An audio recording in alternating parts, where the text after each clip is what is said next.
Hello tout le monde, j'espère que vous allez bien. Aujourd'hui, c'est une spéciale astuce santé. Nous allons parler de l'eau et de ses dangers. Alors, quelle eau peut-on boire? L'eau du robinet, l'eau en bouteille? C'est parti! Premièrement, il faut savoir que notre corps est composé de 65% d'eau. Ce qui veut dire que nous devons absolument boire de l'eau pour nous permettre d'éliminer les toxines, pour accélérer le renouvellement de nos cellules, ce qui booste la circulation sanguine et les bons échanges dans notre organisme. L'eau nous permet également de maintenir une température constante de notre corps. Sachez également qu'il faut boire au moins 1,5 litre d'eau par jour car l'eau est indispensable à notre survie.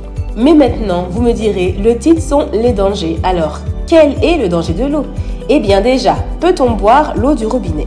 Figurez-vous que dans l'eau du robinet, il y a des oestrogènes qui causent la féminisation des poissons dans les nappes phréatiques ainsi que dans les fleuves et les rivières. Donc si cela vient dans notre eau potable, l'homme est aussi sujet à ces problèmes de féminisation. Qui dit oestrogène dit perturbateur endocrinien. Il y a également dans l'eau du robinet la présence de médicaments, de pesticides et de calcaire. Car oui, l'eau est filtrée, mais avec notre système de filtre, il ne reconnaît pas forcément les substances qui sont médicamenteuses, les pesticides et autres. Donc, faire très attention à l'eau du robinet qui finalement n'est pas si bonne que ça. Vous me direz donc, buvons de l'eau en bouteille. Mais figurez-vous que l'eau en bouteille a également certains problèmes. Premièrement, elle est faite avec du plastique. Du coup, il y a à l'intérieur des présences de microplastiques et également des perturbateurs endocriniens qui peut causer donc des problèmes de reproduction chez l'homme. Selon une étude, en cherchant un petit peu plus, il paraît qu'il y aurait 2 fois plus d'hormones dans une bouteille d'eau en plastique plutôt que dans l'eau du robinet.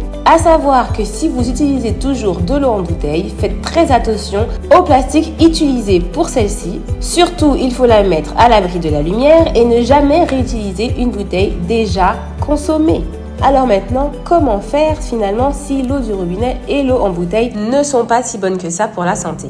Personnellement, j'utilise un filtre à eau. Ce filtre à eau me permet de conserver les minéraux qu'il y a dans l'eau, filtre les particules, élimine les bactéries, le chlore et les dérivés chlorés, les résidus de médicaments et les hormones. Il élimine également les métaux lourds tels que le plomb, l'arsenic, les produits chimiques, les insecticides et les herbicides. C'est vrai que au début, il faut investir, mais ensuite on est vraiment tranquille et on a une bonne santé et une bonne eau potable. Et avec ce filtre à eau, eh bien, je l'utilise pour ma consommation quotidienne d'eau, pour cuisiner, pour tremper les aliments, pour laver les fruits et les légumes, pour arroser mes plantes et également pour mes cheveux. Il est facile à remplir et l'avantage, c'est qu'il a un très grand réservoir. Du coup, j'ai une réserve quand même pour pas mal de temps. Mais toujours pensez, dès qu'on utilise, à remplir de nouveau l'eau. Comme ça, on n'a pas de souci de rupture.